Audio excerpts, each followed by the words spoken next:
6 dari kelas A. Di sini saya akan menjelaskan materi yang kedua, yaitu tentang asam nukleat.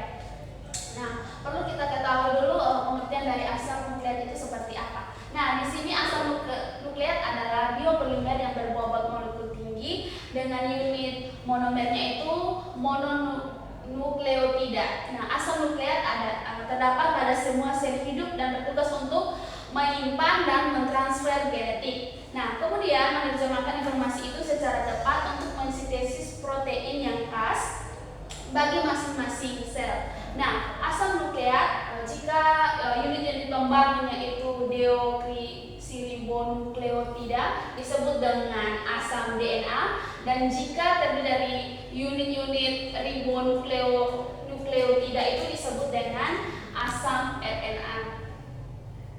Nah, selanjutnya kita akan membahas klasifikasi asam nukleat sederhana. Nah, di sini asam nukleat itu diklasifikasikan menjadi dua jenis utama, yaitu yang pertama ada DNA dan yang kedua itu ada RNA. Nah, di sini DNA adalah asam nukleat yang berupa rantai ganda atau double helix yang mengandung gula deoksiribosa. Nah, massa dari nitrogen ini itu seperti adenin, timin, guanin, sitosin yang berfungsi untuk menyimpan informasi genetik. Nah, DNA ini terdapat di inti sel, mitokondria, dan kloroplas. Yang kedua itu ada RNA. Nah, di sini RNA adalah asam nukleat yang berupa rantai tunggal yang mengandung gula ribosa. Nah, basa nitrogen seperti adenin, urasil, guanin, sitosin. Nah, berperan sebagai penerjemah kode genetik menjadi protein. Selanjutnya itu klasifikasi asam nukleat sederhana. Nah, klasifikasi asam nukleat sederhana itu terdiri atas 3 atau diklasifikasikan menjadi 3. Ada mRNA, ada tRNA, dan ada RNA. Nah, yang pertama kita akan membahas tentang mRNA atau disebut dengan messenger RNA. Nah, mRNA ini adalah pembawa kode genetik ke ribosom, sedangkan tRNA atau transfer RNA itu membawa asam amino. Yang ketiga itu ada rRNA atau ribosomal RNA yaitu yang berfungsi untuk penyusun ribosom. Nah, asam nukleat merupakan biomolekul kompleks yang menyimpan dan mengontrol informasi genetik pada makhluk hidup. Nah, secara kompleks asam nukleat dapat diklasifikasikan berdasarkan struktur, komposisi kimia, fungsi, dan jenis organismenya. Nah, yang pertama itu berdasarkan jenis molekulnya. Itu terdiri atas yang pertama itu ada DNA. Nah, fungsinya itu dalam DNA itu mengandung gula deoksiribosa, basa nitrogen seperti adenin, guanin, sitosin, dan timin. Nah, struktur dari rantai ganda atau double helix yang berikut itu tersimpan dalam inti sel, mitokondria, dan kloroplas. Fungsi utamanya itu adalah menyimpan semua informasi tentang genetik. Yang kedua itu dari klasifikasi asam nukleat kompleks ada RNA. Nah, RNA itu mengandung gula ribosa, basa nitrogen seperti adenin, guanin, sitosin, dan urasil. Umumnya dia itu rantai tunggal dan terlibat dalam proses sintesis protein. Dan yang berikut itu berdasarkan komposisi dan struktur kimianya. Yang pertama itu ada purin dan pirimidin. Nah, purin itu contohnya itu ada adenin dan guanin. Nah, pirimidin itu terbagi lagi ada 2, yaitu DNA dan RNA. DNA itu ada sitosin dan timin, sedangkan RNA itu ada sitosin dan urasil. Nah, selanjutnya berdasarkan unit penyusunnya itu terdiri atas 2, ada nukleotida dan nukleosida. Nah, kalau nukleotida itu terdiri atas gula, basa nitrogen, dan fosfat. Sedangkan nukleosida itu terdiri atas gula ditambah basa nitrogen tanpa fosfat. Selanjutnya itu berdasarkan fungsinya. Yang pertama itu fungsinya itu sebagai penyimpan informasi genetik. Nah, DNA itu mengatur pewaris sifat dan aktivitas sel. Yang kedua itu dia itu sebagai ekspresi gen dan sintesis protein. Nah, RNA itu berperan dalam menyalin dan menerjemahkan informasi tentang genetik. Nah, RNA itu terbagi lagi jadi mRNA, tRNA, dan rRNA. Nah, kalau mRNA itu membawa kode gen ke ribosom,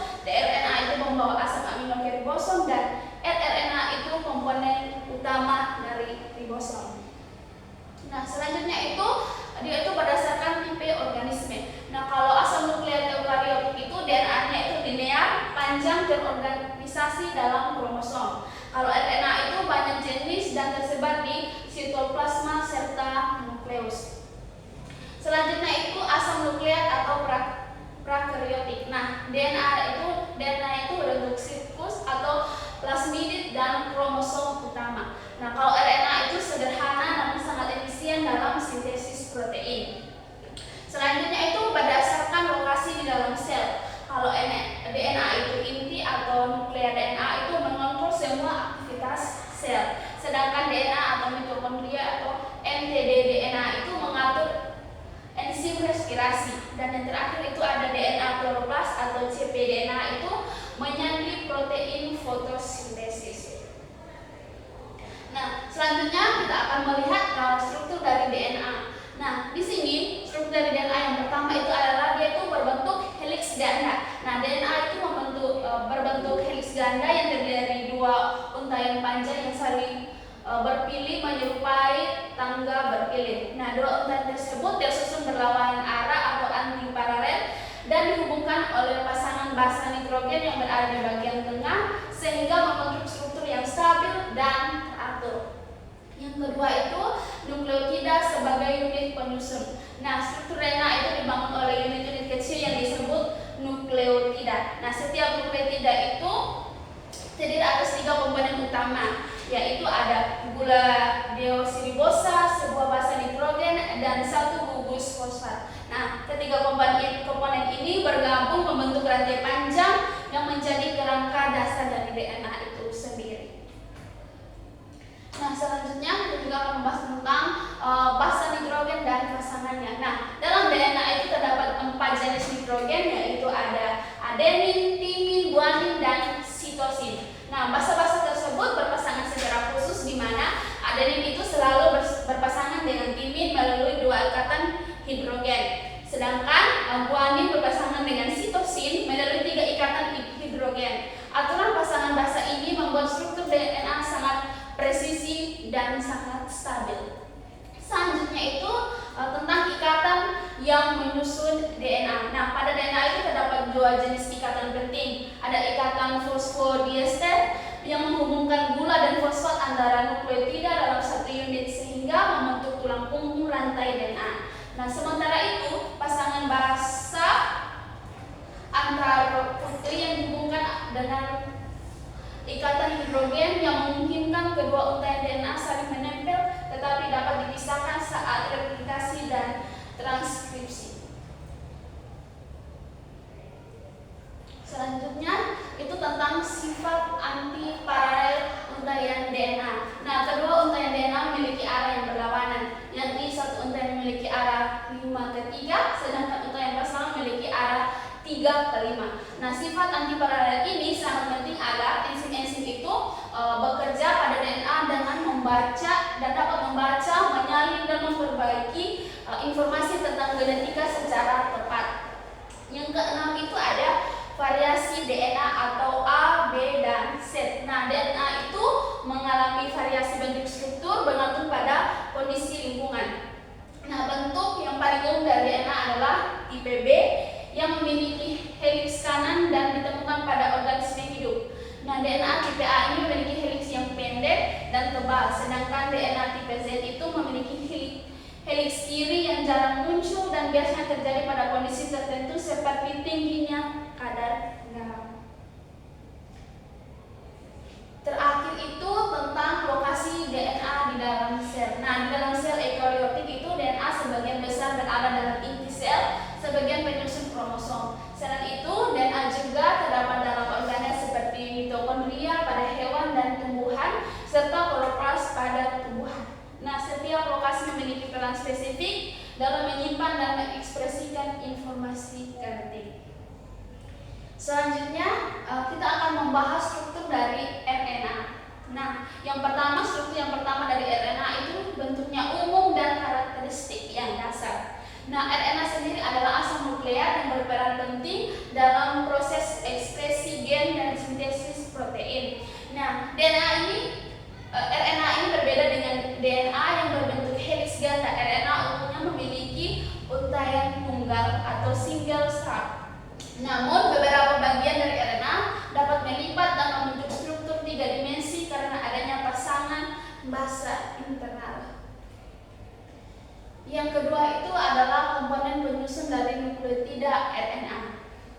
Nah, RNA itu tersusun atas nukleotida yang memiliki 3 komponen utama. Yang pertama itu ada gula ribosa, yang kedua itu ada basa nitrogen, dan yang ketiga itu ada gugus fosfat. Nah, gula yang terdapat pada RNA adalah ribosa yang memiliki gugus OH pada karbon kedua. Nah, sehingga RNA ini lebih reaktif dan kurang stabil dibandingkan DNA. Yang ketiga itu ada basa nitrogen pada RNA. Nah, basa nitrogen RNA itu terdiri dari adenin, guanin, sitosin, dan urasil. Nah, urasil ini menggantikan timin yang terdapat pada DNA. Nah, adenin pada RNA akan berpasangan dengan urasil jika pelipatan strukturnya, sedangkan guanin akan berpasangan dengan sitosin.